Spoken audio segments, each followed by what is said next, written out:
forgiveness. If you can find it in your generous heart. My forgiveness? Why my forgiveness? You've made me happy. We've made a life together. That's what we shouldn't have done. What the hell do you mean?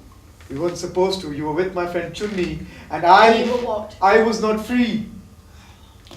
I know you were bound by fears and inhibitions and nonsensical traditions and things Daddy had taught you, but you didn't let them stop you. You cast all that off. But I was married. Say that again. I was not free. I was married. Pledged forever to her. Who? When? Where did you get married? Where? Here. Right here. That's not enough. You were never married. You would have said something. You would have told me. You asked me to marry you and I said no. You couldn't have asked me if you knew. You wouldn't have. And whom are we talking about? Her, the doctor. The phantom doctor. A very real doctor. She was here. She is here. She's my wife. Though we've lived a lie all these years. Peru. Yes. Peru. With her broad smile and her light grey eyes. Why do you call her the doctor? Please don't think me mad, Chloe, because she is. She's here. In London. She's finishing some medical studies. But all that I know and she knows is a game, a facade, an excuse. She came to claim me. She can't claim you. She has no rights over you. And you're with me. What about us? 18 years? It could have been 1,000. That fire may have turned to embers but has never died, and one breath can flag it up into flames again. Chloe, when we were children, all children, Hindus, Muslims, Sikhs, Christians, Buddhists, Jews or Parsis cannot escape the stories of ancient India. It still comes back to me. The image of the monkey god Hanuman, a devotee of the Lord Ram, tearing his furry chest open with both hands to reveal his naked heart, on which is the eternal painting of Ram looking at his beloved princess Sita, pledged to each other. And you think your princess has come back to claim you after 20 years? Perhaps she's waiting for me to claim her. Once she cures me. Or that's the cure. She's the cure. Chloe, why am I ill? Because you've got tuberculosis, compounded with pneumonia, and now you've contracted hepatitis. No, not the textbook, not the medical list, the truth. The needles, the drugs, the life of waste. Your wretched song that gave us the money, that still gives us the money. What kind of stupid civilization takes pennies from the pockets of the poor and puts millions into the pockets of idiots who write a nonsensical song? Well, we pay footballers more than healers, cricketers 1,000,000 times more than those who dig the soil to grow the grain. It wasn't the needles that gave me hepatitis.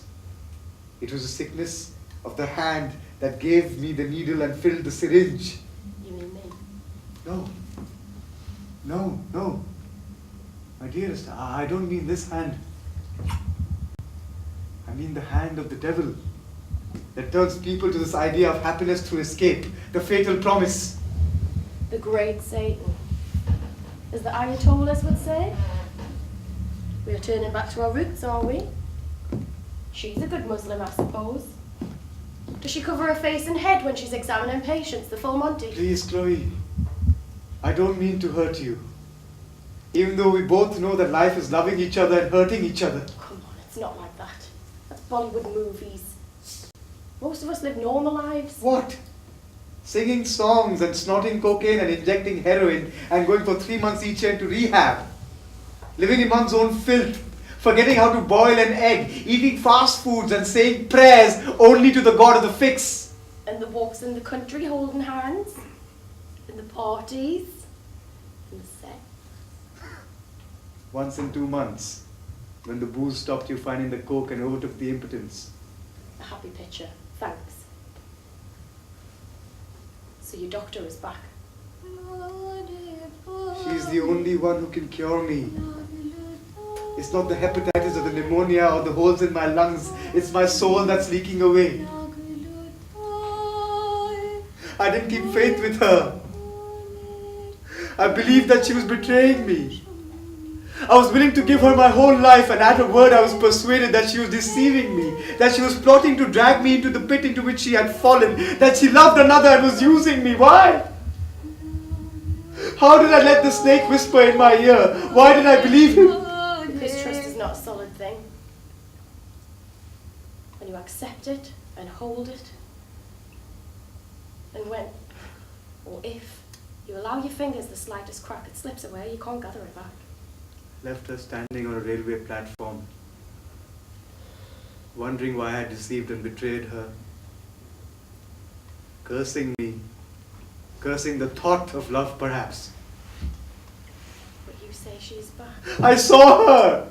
I think I saw her! She'd come looking for me. But you're right. Why would she? Maybe it was an illusion. Why would she want to even set eyes on me? And yet, I thought she spoke of love. Did she not say that you are the only one I ever loved? Did I dream it? Or did I say those words? You said them to me. And when I said them, I meant them. But did either of us know what the word meant? Does anyone? Deb, let's leave here together. Come with me. We've made a bad life together, but we can make it good. We can make it what you want. She, this phantom, this creation of your mind, is not the only one who can make you better. We can leave, and even now from Chunny, he'll lend us some money. We can buy a place away from all this. The city, the drugs, the nonsense we talk. A place in the country. And our sight will be washed, and we'll see the world anew. Deb. Now who's the dreamer? An illusion. It could be real for us. And we won't forget anything, we'll remember everything, even her, and it won't hurt. We'll place it like pieces of a jigsaw. And the picture will build up, and you'll see that no piece of it can be in any other place than where it belongs. She didn't belong here, but she was here.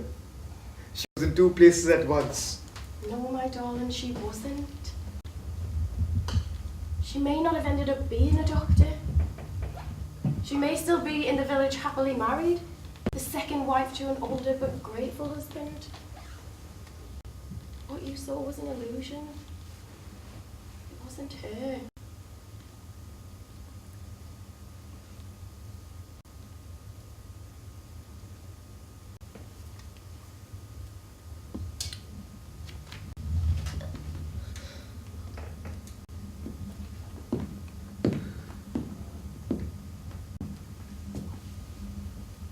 Tell you what I'm willing to do. I'll search every hospital in London. If she exists, I'll find her for you. And you can ask her what she requires of you. And you will know what you require of her.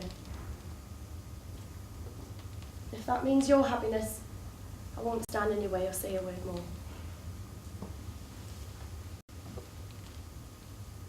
Better to have loved and been compelled to sacrifice that love than never to have loved at all. My darling, if she doesn't exist, I'll come to you and tell you, and then you'll go with me? Yes. Trust me. Of course. And I can trust you to keep your word? Yes. We can make at least one dream come true.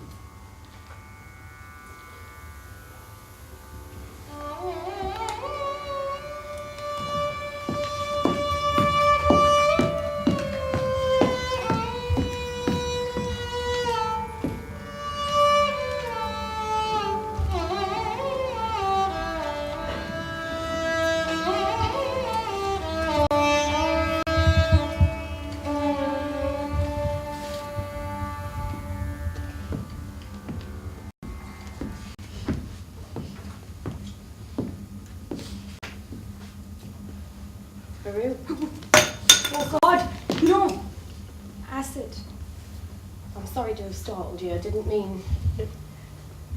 My fault. Only no one calls me that name. It just... So how? who are you?